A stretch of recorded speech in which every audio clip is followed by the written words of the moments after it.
Now, when I was growing up, of course, I'm going to build the first half of Tata Weenie stories. The next one's going to be I'll Take You to the Woods.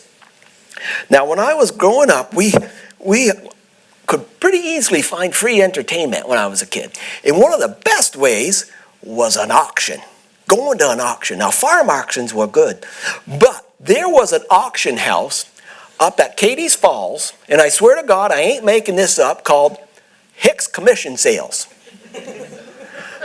Hicks Commission Sales. I'll tell you, they might not have been selling Hicks, but they sure was drawing them in. The closest thing to it would be probably any Vermont fair on Demolition Derby Day, or perhaps St. Albans Walmart on the first of the month. Yes, sir. Now, the auctioneer was usually this high-strung joker that he could sell a bull moose a hat rack, you know. He could, and he would make every bidder feel that they were missing out on the deal of a lifetime if they would just make one more measly bid.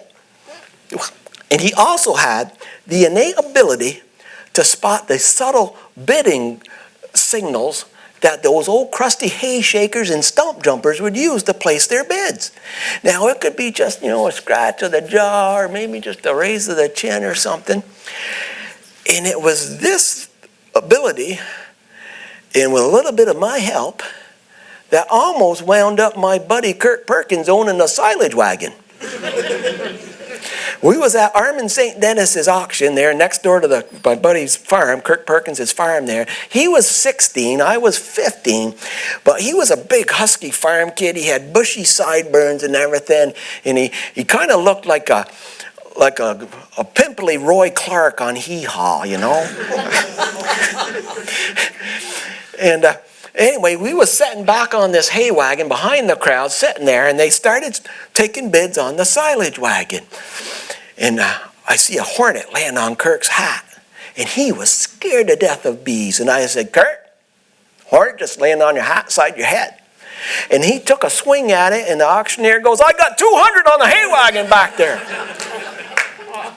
Well, he quickly got a bid from a guy in a John Deere hat there on the other side of the crowd, and I said, "Kirk, you missed him. He's on the other side." Well, he took a swipe at the other side. He says, "I got 300 on the hay wagon." Well, he got the guy in the John Deere hat bid 350, and that hornet circled off and buzzed around and come back up. Kirk took a dive at him, and he took a swing at it, and he upped his bid to 400. Well, the guy in the John Deere hat bids 450, and the hornet breaks off the attack. Kirk, of course, he didn't even know. He was just oblivious. He's just scared to death at this point. He goes, "Whoo-wee," he says, "son of a bitch." He says, "I almost got stung." Of course, the auctioneer saw him shaking his head and took him out of the bidding. And they moved on to, he says, "Going once, going twice, sold to the man in the John Deere hat for 450. And we move on to the next equipment there, and me and Kirk climb off the hay wagon. His dad comes over, Garth. He walks up to his son. He says, "Boy, what the hell are you doing?" He says, "We don't need no silage wagon." He says, "And if we needed one, I'll do the bidding on it. Goddamn lucky you didn't get it, because you'd be sleeping in it tonight." Well, Kirk looked at his dad like he was nutting in a squirrel turd. He didn't know he'd been bidding on nothing. And I think if that hornet stuck around, he could have got that silage wagon for 500.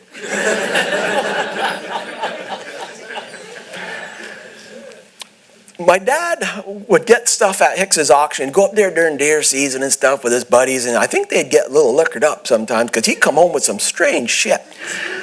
At one time, he came home with a pair of pigs, little piglets. It was in the spring, and he came home with these piglets, and I said, "Dad," I'd asked him one time, I said, "How come we've never had pigs or chickens? We've always only had beef cows." And he said, "Well, son," he says, "if you have pigs or chickens, you're going to have grain for them. And our cows ain't never had a mouthful of grain, and that's the way I want to keep it. And besides," he says, "if you have grain on your farm, you're probably going to end up with some rats. And I don't want rats. They'll spread disease." Excuse me. Well, we built a nice little pen for him downstairs in the barn where we kept the cows during the winter for the pigs there. And later in that summer, we went down there, this is late in the afternoon, to go feed and water the pigs, my dad and I.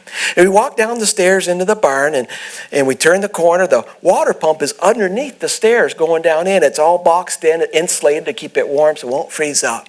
There's a little door about maybe 4 feet high, 3 feet high that you open up. And Dad kneels down. He opens up the door and he kneels down. He pulls out the hose and he hands it to me. And I stick it in the pig's water trough. And then he reaches in, he flips on the little electric switch there. And then he has to reach way down in there and turn on the faucet. And when he does, a rat the size of a woodchuck goes running up his arm, over his shoulder, and off his back, and then lumbers off down through the hay manger. Well, there was 12 steps going out of that barn. Once my dad shoved me out of the way, he hit about 3 of them on the way out.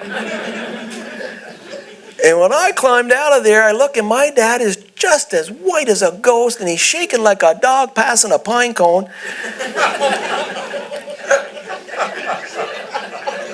And I realized that I had found my dad's kryptonite. Rats. And just like Superman designed the shield of lead to protect him, my dad improvised his own shield to protect him from his furry nemesis. From then on, he always made me turn the water on underneath that stairs.